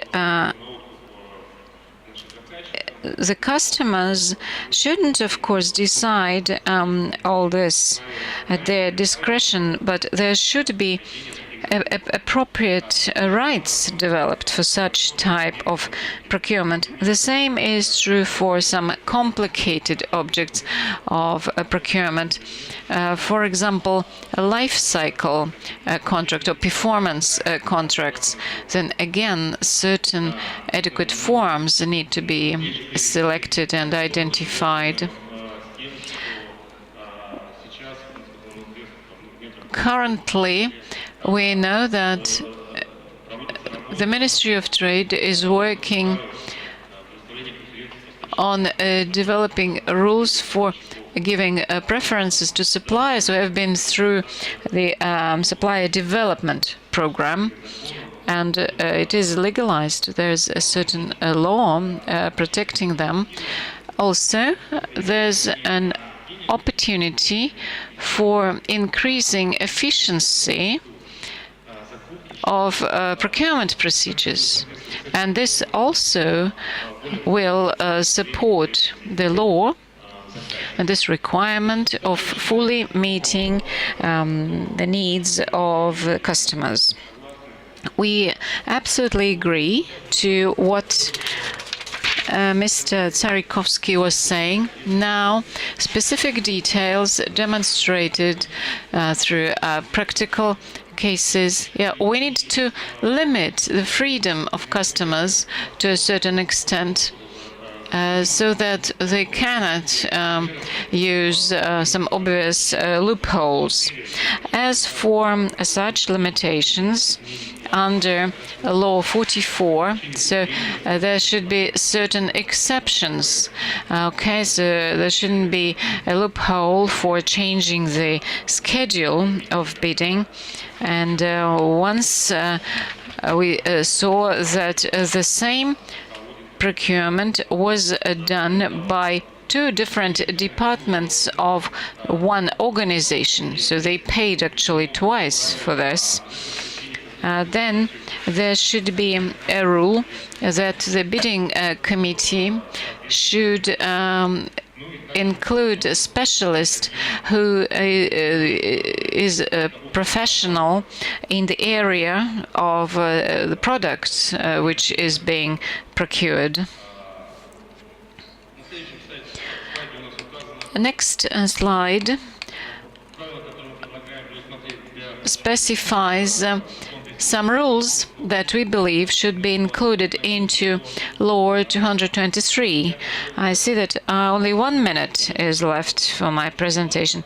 I would like to stress that extremely important, and Andrei Yurevich hasn't mentioned it, it is important to improve consideration and reviewing of claims. Because if bidders are not protected appropriately, then whatever rules and regulations we might have, all this will remain on paper. Now there's a lot of confusion. What norms can be used when there's a claim against certain bidding procedures? There was a precedent that one arbitration court that specified that under this law, 223, the bidders may file a complaint only in cases specified by this law, and federal another court says that another article, Article 17 of the federal law, should be used for this. So we would like to streamline this, and it is important for participants of the procurement process to see how their interests are protected. Then the procedure for termination of bidding when such claim is filed. This should be regulated. Very often it happens that there's still a winner. Okay, there's a contract has been assigned to the winner. Okay, other bidders, they filed a complaint, but nothing happens. So the court decision may only provide some moral satisfaction, that's it, but the deal won't be terminated. So there should be stricter rules for violation of antitrust requirements, and it is necessary to introduce into the law, it is Law 135, it is on competition protection. So we should prevent from any prior agreement between the customer and the potential winner. So this should be regulated under the administrative code. The people who violate these laws, they should be punished, and they should pay high fines for this. This will prevent from development of this practice in future. And when this agreement is signed, and if it is confirmed that there was a prior agreement, there should be serious. It should be viewed as a serious offense. In this presentation, we didn't try to provide a full list of all possible new rules and requirements. No, we would like to stress that, of course, we see these laws functioning, but we would like to improve their efficiency, and through the work of all stakeholders and companies and organizations, we need to develop some rules that will reflect both the public interests and interests of procurement process participants. Thank you very much. Спасибо. Thank you very much, Artur. Thank you very much. It looks like a well-delegated practice, and you gave it quite a lot of examples. I do believe that also the Federal Anti-Monopoly Service also implements something similar. I understand that when you receive a complaint, you also always make a decision. So we need to make sure that these procedures are transparent, and that will give a bit of a room for the maneuver for our business. I also would like to welcome Irina Borisenko. She is the Deputy Minister, and I would like to thank her for, could you please stand up? Yes. So we would like to thank you for helping us organize the session today. But again, Andrea, I would like to say that maybe we are lucky that the auditorium is not full. First of all, the topic is very important, but we are sitting probably in the hottest auditorium, so they didn't really want a lot of people to be present to hear how we're going to tackle unfair competition.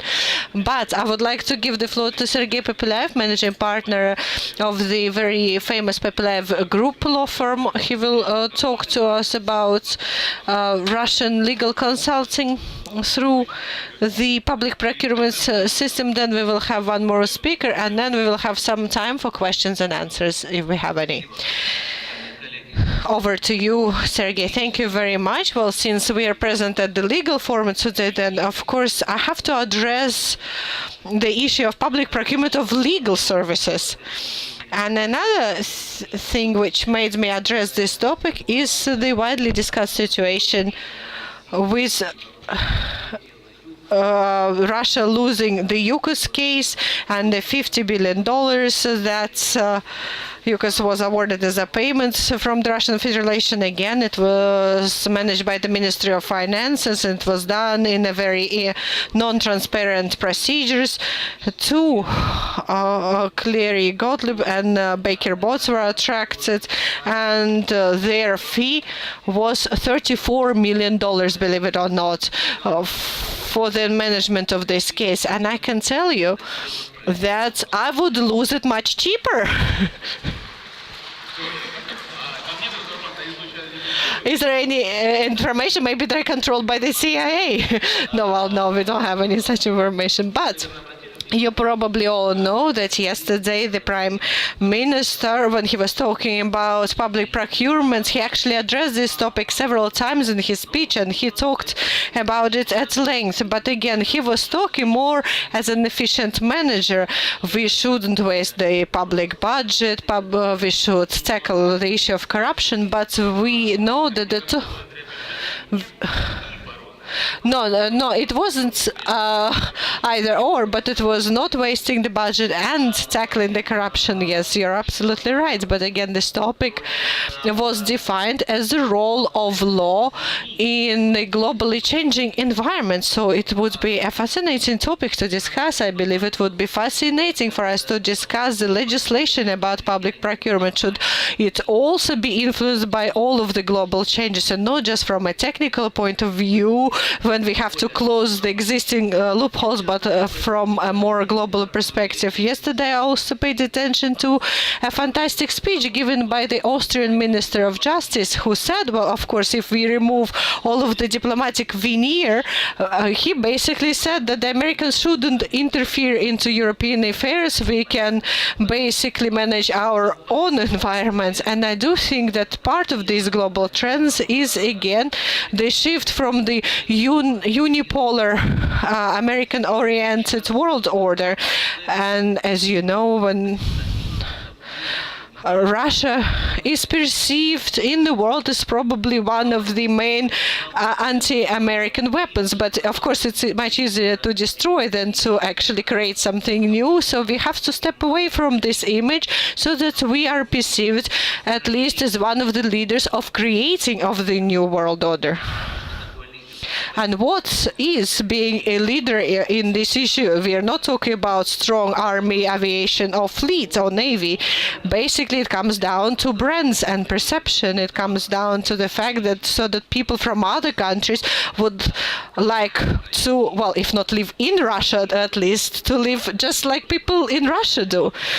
But we know that the rest of the world, they have liberal values, representative democracy, market economy, and here the role of law is absolutely clear when it comes to the implementation of these values. In 2012, the President, when addressing the Federal Council, defined the objective to increase the competitiveness of Russian law. Well, back then, 3 years ago, we understood this competitiveness as, that we needed to catch up, that we needed to import all of the best practices from international law so that at least our law is not worse than international law. But this new political environment give us a different perspective. We have to treat this competitiveness as a leader, and now I think we should move away from import of legal value, and we should proceed with the export of our legal values. And I do not think that this is a completely wild idea. Actually, we already have something to be proud of. For instance, the fourth part of the Civil Code of the Russian Federation, IP rights. I believe that this is the best legislation in the world, and it's not just me, but everybody recognizes it as such. For instance, 8 neighboring countries base their civil codes on the model code which was developed in the Russian Federation, and so on and so forth. But apart from the so-called material law in the institutions, we also have to think about the infrastructure and who will be doing the exporting of Russian legal values. And of course, there are a lot of issues that need to be addressed. For instance, we need to resurrect what was actually well done back in the Soviet Union when lawyers from the neighboring countries studied in the Soviet Union, because, you know, the lawyers are the elite of any society. But now when you visit Ukraine, Armenia, or Georgia, and you see that people graduated from legal academies, not in Moscow and St. Petersburg, but somewhere else, and they have different set of values. But apart from that, we also have to start thinking about the development of the domestic legal services markets, because all of these numerous foreign law firms which work in Russia, basically they're selling their law in this country. And it's only Russian law firms, and it's only the participants of the Russian legal market who are interested in selling Russian law. That is why I believe we have to take care of that. And here I believe the law on public procurement has to have a say. I do not have any statistical information right now, but we see that it is basically the whole process is skewed in favor of foreign law firms in the area of public procurement of legal services. And it is achieved that apart from the requirements to the actual service, there are also requirements to the supplier. Well, to save on time, I will not display the presentation on the screen. You can't read it anyway. But let me give you just one example. One company, for instance, requires a company to have an office in the Russian Federation, the Netherlands, and Burma. The Ministry of Finance, for instance, imposes such a requirement. The company should have a vast experience in providing legal consultants to the G20 countries. And again, you feel that it's probably tweaked in favor of a certain law firm. And then again, there are other forms how to limit the participation of Russian law firms. Artur mentions about a number of such technical tricks and loopholes, so I will not repeat what he already said. You can take a look at it later.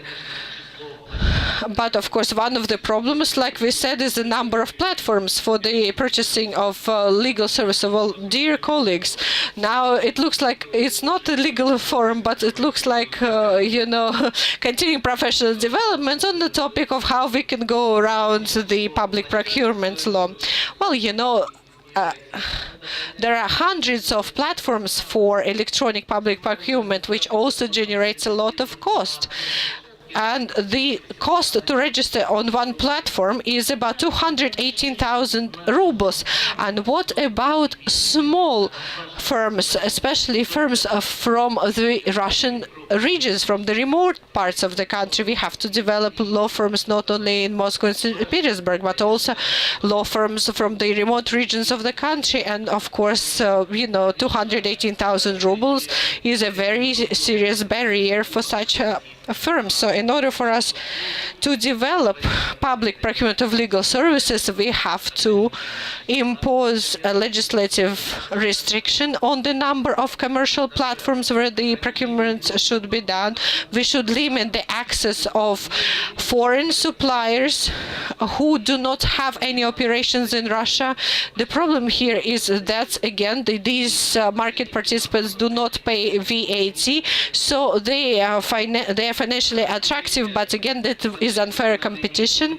We have to ban additional requirements to the participants of the public procurement procedure.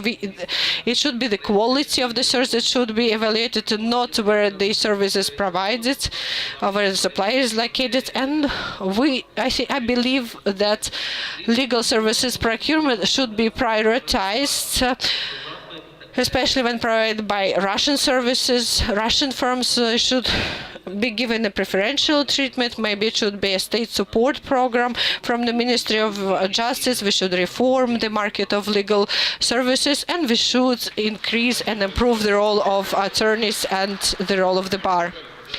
Thank you very much. I think it was a very stimulating speech, and there is quite a lot to think about. We do set limitations and priorities. If there are no limitations, then we set the priorities. Of course, there are reasons for that, and I don't believe that the market is too competitive. Would you like to ask a question, or would you like to comment? Well, let's me be less positive than everyone else. You know that we talk quite often about the reform of the legal services markets. We talk about priorities and limitations, and I do believe that a lot of the positions which were mentioned today, they have a right to exist and they have a right to be heard. But one thing that I would like to point out is that a lot of clients, a lot of customers choose large firms, not always the Russian firms, due to the standards and the quality of services that they provide. And I have to say that it happens quite often that Russian consulting law firms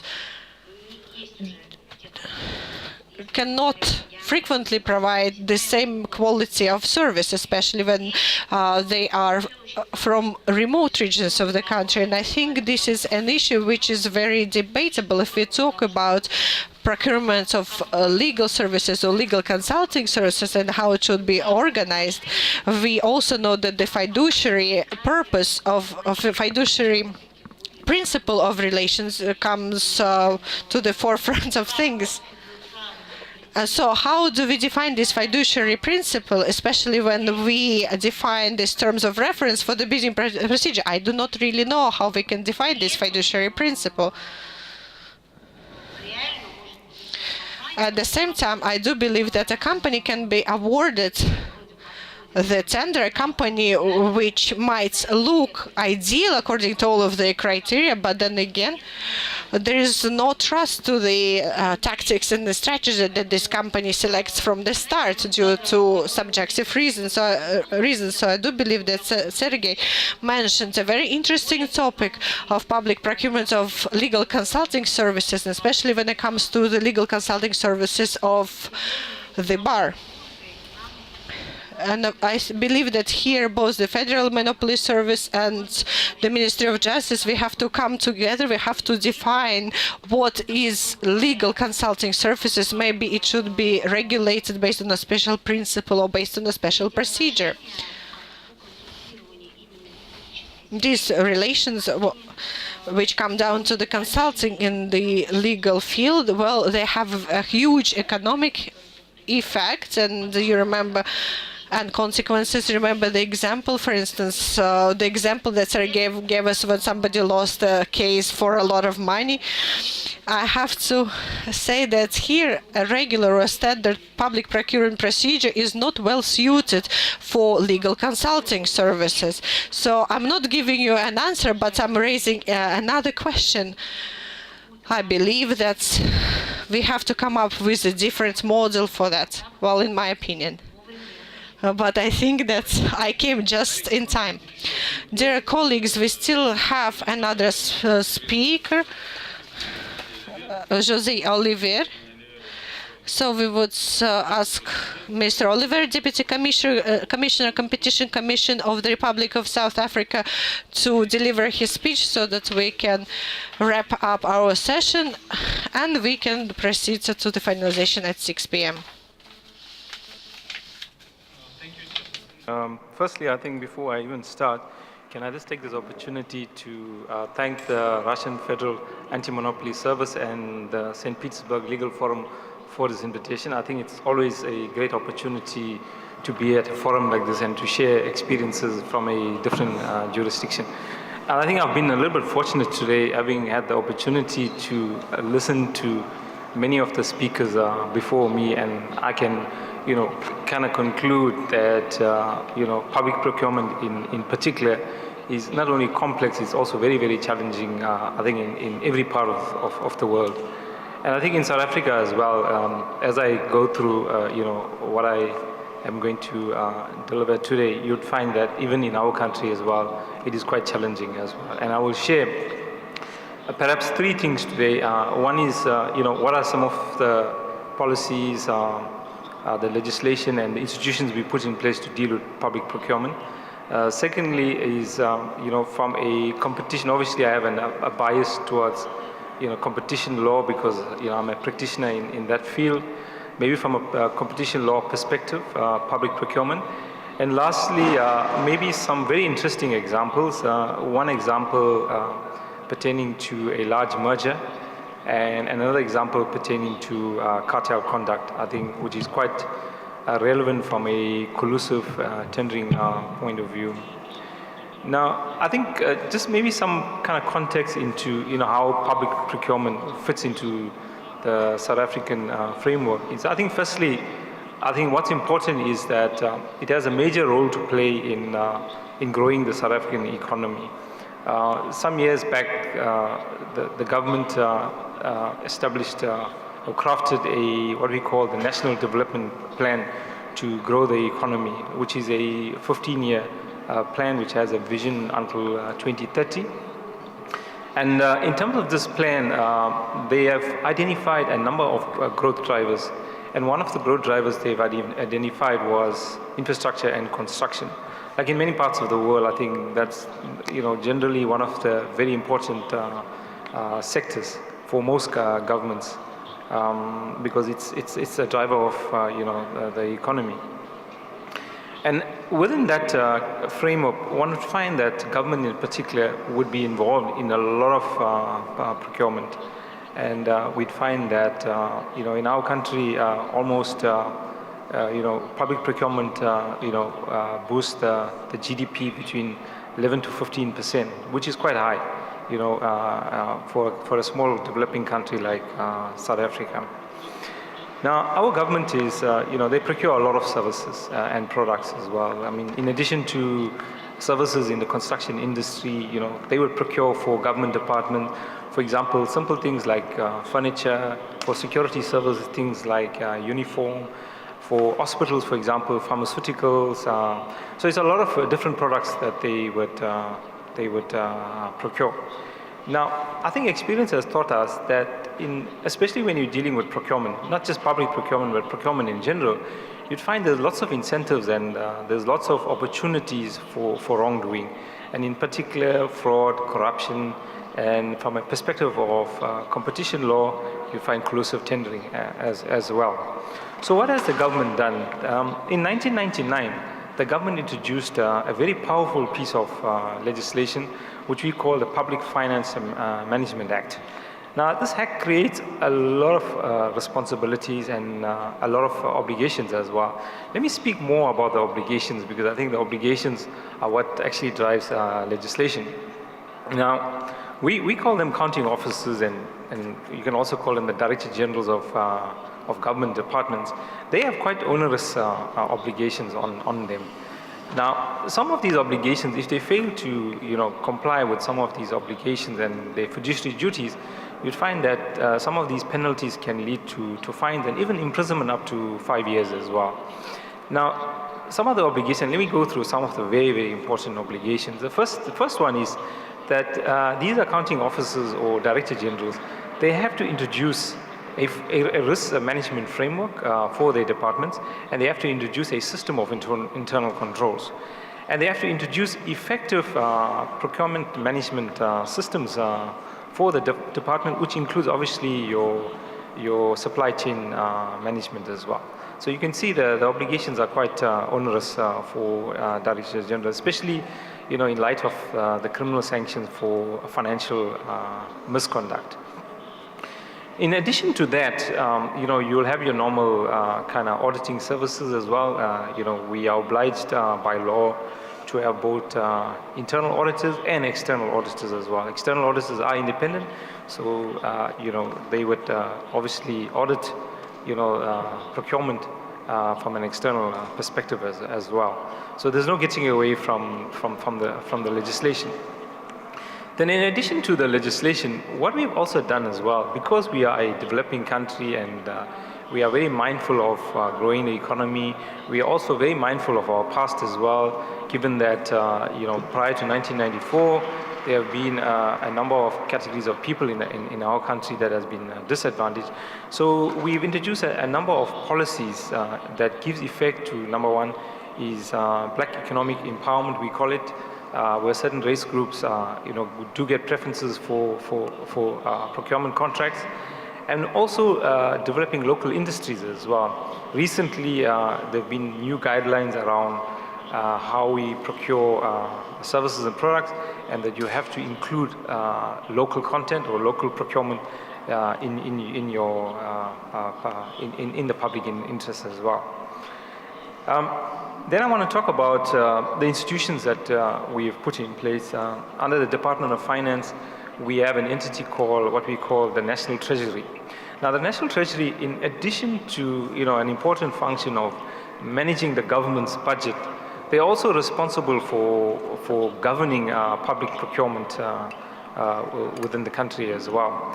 Now, the National Treasury, from time to time since 1999, have introduced a number of different regulations, a number of different guidelines, and a number of different rules as well. Now, you would realize that public procurement in particular, for it to be effective, it has to be an evolving discipline. You cannot introduce legislation 15 years ago and expect that it's still going to be relevant today.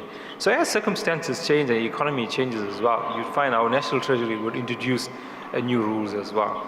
And some of these rules are quite strict as well. It affects, for example, people at the highest level in governments, including government ministers as well.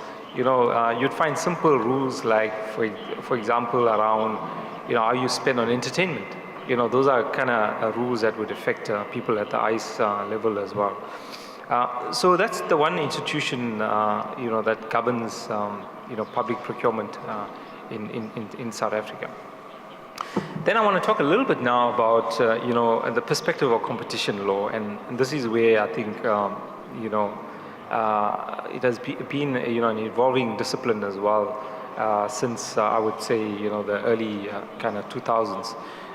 When the Competition Commission was established, and one of the things that it set out to do was to break up the various monopolies in South Africa and the concentrated industries, and it set out to investigate cartel conduct. And we know that cartel conduct in South Africa is prohibited, and it refers very specifically to in addition to price fixing and market allocation, it also refers very specifically to collusive tendering. And that is where public procurement comes in. I want to speak, maybe I should give two examples of the cases that the Commission has investigated that dealt with public procurement. One case we concluded in 2013, which took us about 2 years to investigate. As you know, that construction is always a priority sector for any government, and it was a priority sector for the South African Competition Commission for the last 10 years. And we found that, I see I've got 1 minute left, we find that that especially in that sector, cartel conduct was very, very prevalent. We find almost the entire industry was involved in price fixing and cover pricing. So what we set out to do is, because so many firms were involved in the cartel conduct, what we decided to do, we decided to be very innovative, and we kind of created a very strong prisoner's dilemma, and we sent out an invitation to the firm, and we said, if you are involved in cartel conduct, you could utilize our immunity program. You can come forward and you can confess, and if you confess, we will give you immunity, provided you implicate other firms that were involved in the collusion. And in the end, given that I got 1 minute left, in the end, what we've done is that we had 21 firms that actually came forward and confessed, and they confessed to over 300 different projects of collusive tendering, which involved billions of South African rands. And in 2013, we took 15 of those firms to our adjudication body, the Competition Tribunal, and we fined them in total 1.46 billion rands, which was the largest cartel investigation that the Commission has actually done. But before I conclude, I just want to give you one more example. You must please indulge me, because I think this is very interesting from a public interest point of view. Is a few years back, or many years back, one of the U.S. retail giants, Walmart, acquired one of our local retailers, Massmart. It was a large merger. And so the Commission set out to analyze the merger. And as you know, most of you will know that there's two aspects to merger analysis. One is you look at the anti-competitive effects of the merger, and you also look at public interest as well. And we kind of cleared the merger on anti-competitive effects, but on the public interest, it was quite interesting. The tribunal actually, looked at, the industry and the circumstances in South Africa, and they realized that in the public interest, it was important to develop the local supplier chain in South Africa. So what they did is they requested the merging parties to set aside a special fund, which I thought was quite innovative, to actually develop the local suppliers in the country. I think let me conclude there. Thank you. Спасибо. Спасибо, господин Оливер. Да, Thank you very much for these interesting examples and very good experience. Well, the time is up. We need to prepare for the final session, concluding session of today. I believe that we have had a very interesting discussion. We are not many, we're not a very big group, but the quantity of people is not that important, and we are going to continue developing this sphere, and we were considering, this 5 handshakes principle. Yeah, this was in one of the Russian movies. If one person shakes hands with 5 people, and if everyone does it, this will be a huge effect and huge positive outcome.